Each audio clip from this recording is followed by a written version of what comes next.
what has changed in 4 years in your world of understanding human behavior, technology, advertising influence? What's the first thing that comes to mind? One of the strangest things that comes to mind is that, in truth, not that much is happening. And this sounds a very strange thing, and it's worth discussing. Because my generation, leaving aside the internet and maybe low-cost air travel, okay, nothing really significant has happened. Now that sounds a ridiculous thing to say. Okay? But that's why you're here. Two transformative technologies, what an utterly absurd thing to say. If you compare my grandmother, who was born in 1900, where they probably didn't actually, the other grandmother was born in about 1895. They wouldn't have had electric light for the first 15 years of their existence. Laundry would have occupied a day of your life. What she saw between 1895 and roughly 1980 was inordinately more pronounced, I think, in terms of the level of innovation and life-changing technology than what we've seen. Interesting. So it's slow. My argument, there's something very strange going on. And I always ask this question. Americans are in a state of extraordinary kind of dissatisfaction in a way because they can't recapture the American dream. All right, tell me more about this. Now, I ask the question sometimes, one, was the American dream partly a dream because no other country at the time could share it? So 1945 to 50, the United States had 50% of world GDP. Yeah.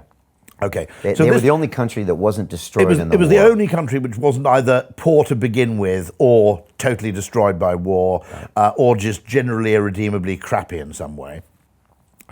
In this period, an extraordinary number of new innovations became accessible to someone on median income, certainly, even actually someone on low income. Right. I think when cars, housing, refrigerators, for example. Now, those things were available in 1910, 1920, if you're a Rockefeller, you know. But essentially, a whole bunch of things became available to Americans, which wouldn't be really commonly available anywhere else for another 20, 30 years. I mean, supermarkets, extraordinary cars. My father used to get American car magazines in his youth, in the sort of 1940s. And he said, reading an American car magazine in, say, 1942, as a 12-year-old English boy, was like reading science fiction. You know, so there were things like, for example, a convertible with an electric hood, okay, which wouldn't really be seen or commonplace in the UK for another sort of 30 or 40 years. Right. The cars were just astounding. The world depicted. I watch and repeatedly watch, because it's a sensational film, North by Northwest. Yeah. And you have to remind yourself as a Brit that this was, what was it, 1950? Probably around there. 50s, okay. Yeah. Now, if you look at the train or the architecture of some of the buildings, for example, it's of a kind which, to a Brit watching it, would have seemed absolutely astounding. There's a famous comment made about a later film, 1960s, Psycho, which is that the shower scene, the shower murder, had slightly less impact in Britain than it did in the United States, because in the UK in 1960, people were astonished by the idea of a hotel room with an ensuite toilet, right?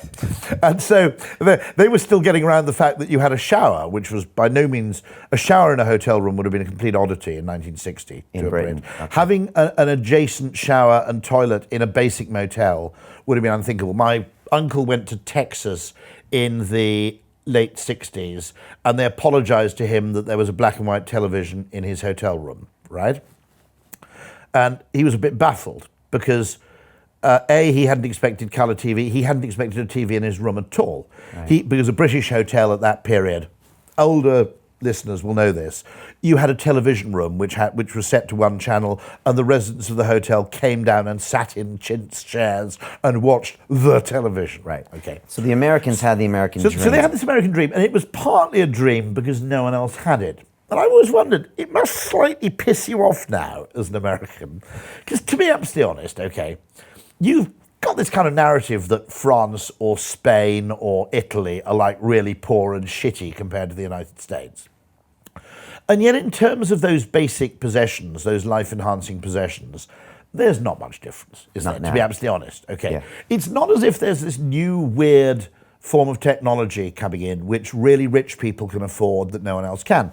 And I'm in the weird position. Now, I talk to a few other tech people on Twitter about this, and we don't like to talk about it much because it makes you look like a kind of first world problem, bit of a spoiled arsehole. But we actually say, look, the weird thing about tech is, one, of course, electronic tech, internet tech, is extraordinarily egalitarian in many ways, in that it's a bit like Hockney's Warhol's great comment on Coke, which is, all the Cokes are the same and all the Cokes are good. The President of the United States can't get a better Coke than the bum on the corner of the street. Right. And now, okay, I'm sounding like a bit of an arsehole to say that tech's like that. But actually, if you're a Premiership footballer, you have a PS4, you might be able to buy it 3 months earlier than someone on median income.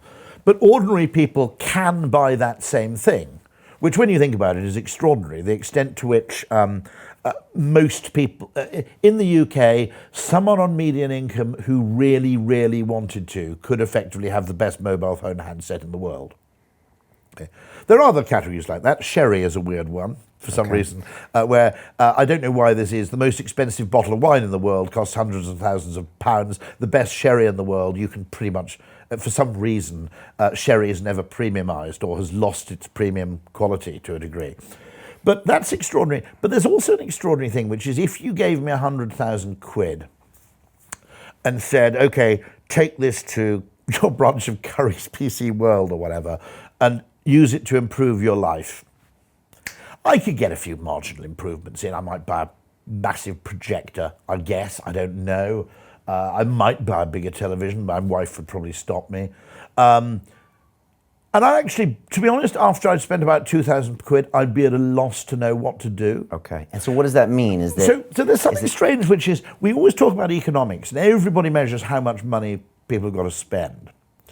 But equally important to me in economics is consumption and what people have to spend their money on. Right. And I'm almost becoming a bit of a socialist, which is weird for someone like me, in the sense that if all the very rich end up doing with their excess money isn't, now, okay, my grandparents, they had the 4th dishwasher in Wales, okay? That was a massive status symbol then, if they'd wanted it to be. I mean, yeah. And they weren't particularly blingy, they just loved practical gadgetry. And this thing was the price of a car, practically. Okay.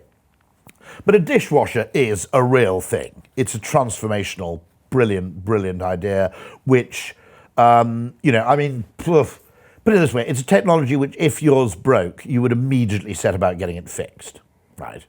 You wouldn't go, I'm perfectly happy for 4 weeks without a dishwasher, would you really? No. So your point is that there isn't anything. Right. So rich people today, even if you make an extra million, you go consume, your life isn't going to be marginally increased. So there is a phrase that describes this American dream of making our lives a lot better. So part of the reason the American dream was a dream was that you were enjoying it while everybody else was having a nightmare. Right. But part of the reason the American dream was a dream was that your extraordinary non-shittiness of your economy for that glorious period also coincided with an extraordinary number of things which were suddenly affordable, which were really worth buying. Okay, yeah. So no one's going to dispute the fact that a car is a big thing. Okay, yeah. And now no one's disputing the fact that a dishwasher, washing machine, fridge is a huge thing. And now we don't have that anymore. You don't really have. And so we're a little upset that we don't have that dream. Well, I mean, how can you laud it? How do you laud it over the Spanish when? Okay. Well, we can't anymore. You can't really, can you? Because in terms of basic quality of life, I wonder if there's a kind of weird. It's worth remembering that, to some degree,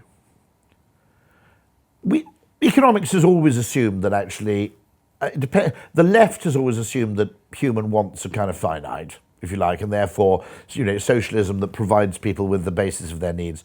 The right has always argued, no, actually what made consumerism extraordinary is that, and what made communism not work, is that the ingenuity of capitalism was continually providing people with what you might call instrumental advantages. Yeah. So there's a great phrase which is, as well as economic inequality, there's instrumental inequality, which is the difference between what rich people can do and what poorer people can do.